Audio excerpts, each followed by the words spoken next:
Captain Amarinder Singh और नवजोत सिंह सिद्धू के विचाला ही होगी सुलह। सोनिया गांधी ने सहमति कराने वास्ते बनाई 3 मैंबरी कमेटी। भारतीय किसान यूनियन के बुलारे राकेश टिकैत को दोबारा फिर जान से मारने की मिली धमकी। दिल्ली के कौशाम्बी थाने में लिखाई गई इसके संबंध में रिपोर्ट। आरबीआई ने एचडीएफसी बैंक को कराया 10 करोड़ रुपये का जुर्माना। रेगुलेशन की उल्लंघना करने का लगाया गया दोष। पंजाब कांग्रेस में होर बढ़ता जा रहा क्लेश। वित्त मंत्री मनप्रीत बादल के खिलाफ खोलिया कांग्रेसियों ने ही मोर्चा।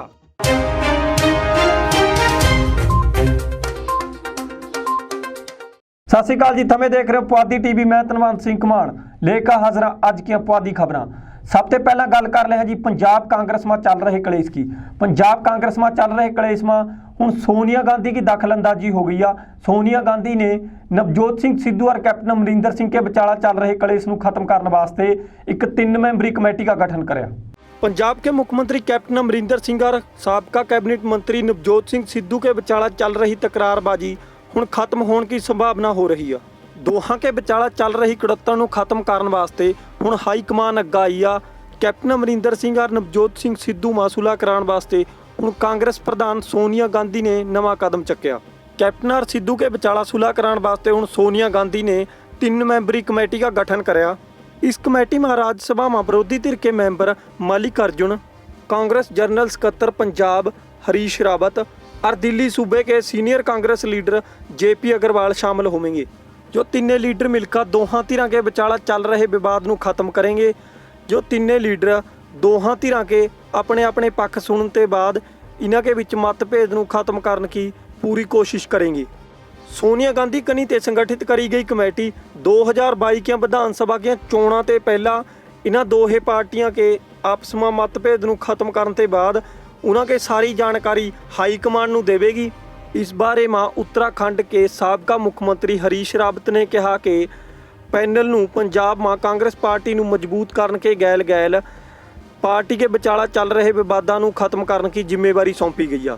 हरीश रावत ने कहा कि हमारी पहल इस गल में रहेगी कि पार्टी नूं जमीनी पद्धर पा पहला मजबूत कराया जाए और उसके बाद 2022 की विधानसभा चोणों में पार्टी की जित नूं पक्का कराया जाए। Bureau report Puadhi TV. Bharatiya Kisan union के बुलारे राकेश टिकैत को जान से मारने की धमकी लिया। दस दईए कि इससे पहला भी कई बार राकेश टिकैत को जान से मारने की धमकियां दईयां गईयां। हुण दई गई धमकी के बाद दिल्ली के कौशाम्बी थाने में जब इसके संबंध में रिपोर्ट लिखाई गई तो पुलिस ने सूचना मिलते ही इस संबंध में जांच शुरू कर दी। भारतीय किसान यूनियन के राष्ट्रीय बुलारे राकेश टिकैत को एक बार फिर जान से मारने की धमकी मिली है। दस दईए कि राकेश टिकैत को कई दिन पहला भी जान से मारने की धमकी मिली थी, जिसके बाद दिल्ली के कौशाम्बी थाने में दोषी के खिलाफ रिपोर्ट लिखने के बाद पुलिस ने कार्रवाई शुरू कर दी थी। पुलिस मुताबिक जिस व्यक्ति ने राकेश टिकैत को धमकी दी है उसकी लोकेशन मुजफ्फराबाद की दसी जा रही है। मुजफ्फराबाद पुलिस को लोकेशन पता लगते ही उस बंदे को तुरंत देरी ना करते हुए गिरफ्तार कर लिया गया और गिरफ्तार करने के बाद उससे पुछगिछ शुरू कर दी। जिक्रयोग है कि भारतीय किसान यूनियन के बुलारे राकेश टिकैत को जद का किसान अंदोलन शुरू होया उदों की कई बार जान से मारने की धमकियां मिल चुकियां। शंके इस बात के उठाए जा रहे हैं कि जो धमकियां देने वाला बंदा कोई निजी तौर पर राकेश टिकैत नाल बैर रखा या फिर जो किसान अंदोलन को खत्म करने वास्ते केंद्र सरकार कनी ते चलियां जा रही चालां का कोई हिस्सा। Bureau report Puadhi TV. RBI कनी ते एचडीएफसी को 10 करोड़ का जुर्माना कराया गया। आरबीआई कनी ते कहा गया कि एचडीएफसी बैंक ने रेगुलेशन के रूलों की उल्लंघना करी है, जिसके ऊपर कार्रवाई करते हुए आरबीआई कनी ते एचडीएफसी को जुर्माना कराया गया। आरबीआई कनी ते एचडीएफसी बैंक पर 10 करोड़ रुपये का जुर्माना लगाया गया। बीती 28 मई को आरबीआई कनी ते एचडीएफसी बैंक पर 10 करोड़ रुपये का जुर्माना लगाते हुए कहा कि एचडीएफसी ने रेगुलेशन एक्ट 1949 की धारा 6 की उल्लंघना करी है। आरबीआई कनी ते अपने नियमित अधिकारों की बरतों करते हुए जो कार्रवाई करी गई है। बीते दिनी आरबीआई को एचडीएफसी बैंक की एक शिकायत मिली थी, जिसके बाद आरबीआई ने तुरंत एक्शन लेते हुए एचडीएफसी बैंक पर जो कार्रवाई बिठाई है। एचडीएफसी बैंक पर दोष लाया गया कि वह अपने आटो लोन ग्राहकों पर तीजी धिर ते वित्तीय लोन और गैर उत्पादक लोन लेने वास्ते दबाव बनावा। इस कार्रवाई के बाद एचडीएफसी बैंक कनी ते अपने 6 अधिकारियों को हटा दिया गया। और इसके गैल गैल HDFC बैंक के ऑटो लोन के मुखी अशोक खन्ना ਨੂੰ भी अपने अहुदे ते अस्तीफा देना पिया।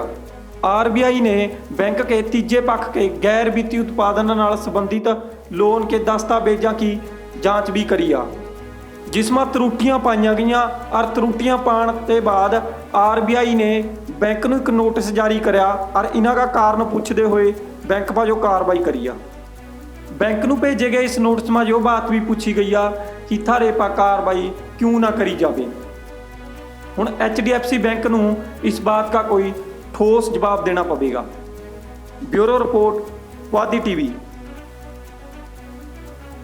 पंजाब कांग्रेस में चल रहा कलेश पहला ही खत्म होने का नाम नहीं ले रहा कि हुण पंजाब के वित्त मंत्री मनप्रीत सिंह बादल के खिलाफ कांग्रेस पार्टी के अपने ही वर्करां ने मोर्चा खोल लिया।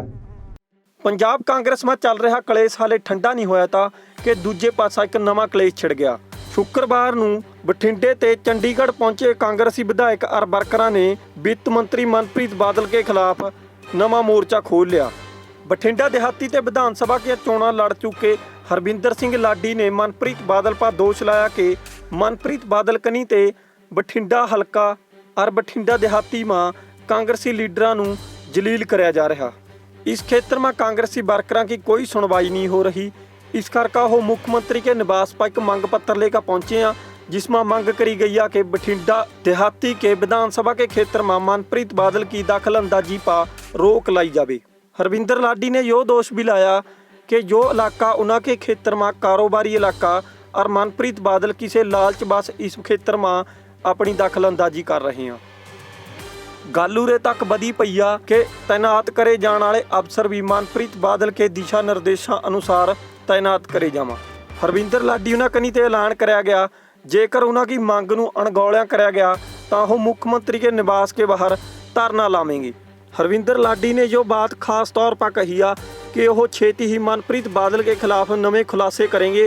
हो सका कि इन्हां खुलासियां ते बाद मनप्रीत बादल नूं आपदे अहुदे प्रति अस्तीफा भी देना पै जावे।